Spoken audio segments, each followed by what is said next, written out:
राधे राधे, जय श्री कृष्णा। महाकुंभ मेला भारत का सबसे बड़ा धार्मिक समागम है जिसमें हर रोज लाखों लोग शामिल हो रहे हैं। भारत के हर कोने से कुंभ में स्नान के लिए पहुंच रहे हैं। कब से कब तक रहेगा कुंभ, चलिए जानते हैं। कुंभ का आयोजन 13 फरवरी 2025 से 26 फरवरी 2025 तक होगा। इस दौरान शेष शाही स्नान होंगे, जिस दिन भीड़ सामान्य के मुकाबले ज़्यादा रहेगी। कुंभ के शाही स्नान की डिटेल इस प्रकार है। पहला शाही स्नान 13 फरवरी 2025, दूसरा शाही स्नान 14 जनवरी 2025 मकर संक्रांति, तीसरा शाही स्नान 29 जनवरी 2025 मौनी अमावस्या, चौथा शाही स्नान 2 फरवरी 2025 बसंत पंचमी, पंचमा शाही स्नान 12 फरवरी 2025 माघ पूर्णिमा, आखिरी शाही स्नान 26 फरवरी 2025 महाशिवरात्रि को होगा। कितने सेक्टर में बटा है, चलिए जानते हैं। कुंभ मेला क्षेत्र को 4 भागों में बांटा गया है, जिसमें फाफामऊ जोन, अरेल परेड और चूंसी जोन शामिल है। इन जोन में 25 सेक्टर बनाए गए हैं।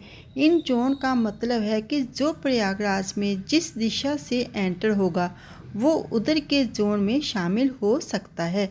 जो लोग शहर से जा रहे हैं उन्हें परेड जोन से एंट्री मिलेगी। क्या करवाना होगा, कोई रजिस्ट्रेशन, चलिए जानते हैं। अगर आप कुंभ में जा रहे हैं तो आपको वहां स्नान के लिए कोई भी रजिस्ट्रेशन करवाने की ज़रूरत नहीं है।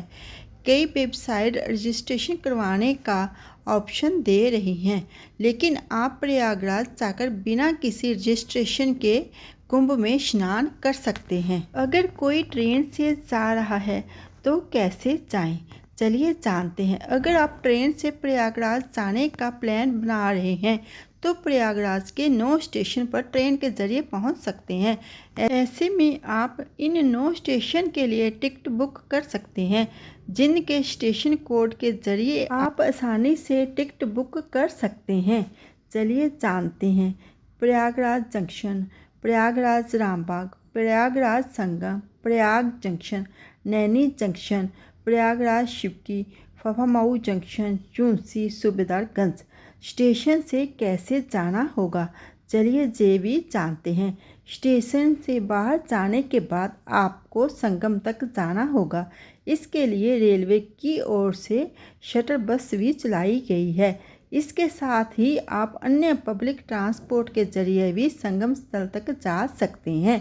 बस से कैसे जा सकते हैं, चलिए दोस्तों वो भी जानते हैं।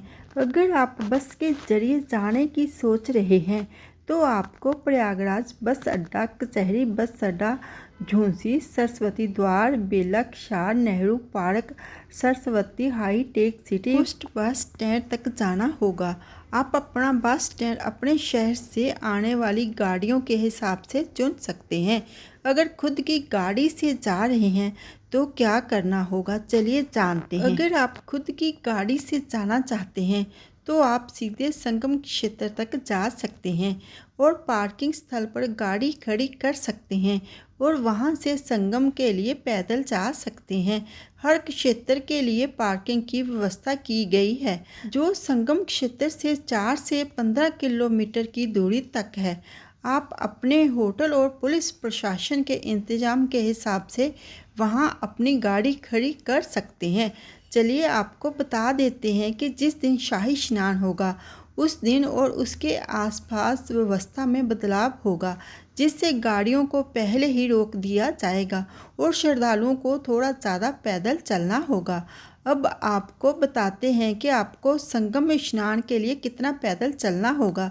दरअसल कुंभ मेले के दौरान शाही स्नान और आम दिन अलग अलग व्यवस्था रहेगी। शाही स्नान के दिन आपको आम दिन के मुकाबले ज़्यादा चलना होगा और ये 10 किलोमीटर तक भी हो सकता है। इसके लिए आम दिन पार्किंग या सार्वजनिक गाड़ियों को स्टैंड से संगम तक जाने के लिए कम चलना होगा, लेकिन फिर भी आपको 4 से 5 किलोमीटर तो चलना पड़ सकता है। बता दें कि प्रशासन की ओर से भीड़ कंट्रोल के लिए बदलाव भी किए जा सकते हैं। साथ ही हर जोन के हिसाब से भी चलने की दूरी कम ज़्यादा हो सकती है।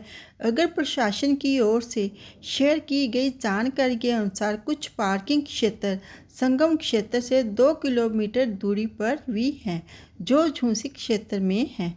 इसके अलावा कुछ पार्किंग 16 किलोमीटर दूर है। झूसी जोन से पार्किंग घाट से ज़्यादा नज़दीक है। अगर कोई फ्लाइट से जा रहा है तो क्या करना होगा, चलिए जानते हैं।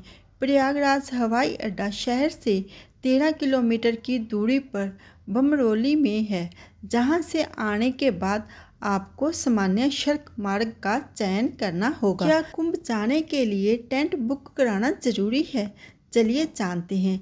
ऐसा ज़रूरी नहीं है कि आपको टेंट में ही रुकना है। दरअसल संगम क्षेत्र के करीब टेंट सिटी बसाई गई है, जहां आप टेंट में रह सकते हैं। इसका फ़ायदा ये है कि आप संगम के करीब रह सकते हैं और जहां से पर्यटकों को धार्मिक अनुष्ठानों, पवित्र स्नान और आध्यात्मिक आयोजनों तक आसानी से पहुंच मिलती है। आप टेंट सिटी के बाहर होटल, धर्मशाला, होमस्टे आदि में भी रह सकते हैं। अगर टेंट बुक कराना चाहते हैं तो आप UPSTDC की आधिकारिक वेबसाइट से बुकिंग कर सकते हैं। इनका रेट अलग अलग टेंट के हिसाब से अलग अलग है। अगर आप भी कुंभ जाना चाहते हैं और वहां के बारे में कुछ नहीं जानते हैं तो आपके लिए ये जानकारी का काफ़ी लाभ हो सकता है। हमने आपको पूरा सिस्टम समझा दिया है कि आखिर आपने कहाँ कैसे जाना होगा और कहाँ रुकना होगा। ये आपको पूरा इस वीडियो में बता दिया है। दोस्तों, अगर आपको ये जानकारी, ये वीडियो अच्छी लगी हो, लाइक करना, शेयर करना। जो मेरी वीडियो पर पहली बार आए हैं प्लीज़ वो मेरे चैनल को सब्सक्राइब कर देना। सब्सक्राइब करना बिल्कुल फ्री है और जिन्होंने सब्सक्राइब करके रखा है उनका दिल से धन्यवाद करती हूँ और उम्मीद करती हूँ कि कुंभ में जाने के लिए आपके लिए ये जानकारी काफ़ी लाभदायक होगी। सनातन धर्म में हर 12 वर्ष में एक बार संगम के तट पर महाकुंभ मेला लगता है।